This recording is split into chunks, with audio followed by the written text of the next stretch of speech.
I debate socialists all the time, and their only real comeback is, oh, that's not real socialism, or that's not real communism. Is there any way to really get around that and try to make them see that, look, just because your version of socialism, that magical fantasy land version of socialism, has not been tried, doesn't mean that socialism is an acceptable concept. Yes. So the problem is that you're arguing with them in terms of the effectiveness of socialism. So what that argument is, you say socialism doesn't work, it fails everywhere, makes people poor and miserable, right? That's the argument. And then they go, but that's because it hasn't been properly tried, right? That's their comeback.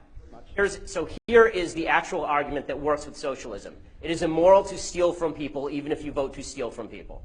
Okay, if there are 3 people in a room, and it's me, and I have $100, and you and your friend are in the room, and you vote to beat me up and take my money, that does not make it morally legitimate for you to beat me up and take my money.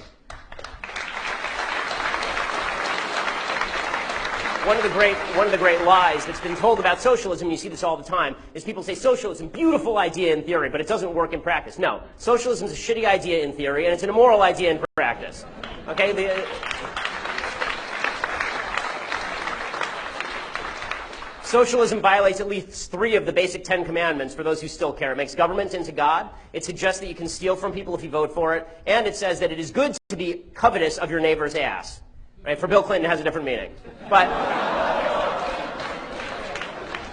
the problem for conservatives is we never actually argue on a moral level. We're constantly arguing on an effective level, on an efficiency level. And that's a problem because the left always argues on the moral level. In the end, they always say, sure, my ideas don't work, but they're fair.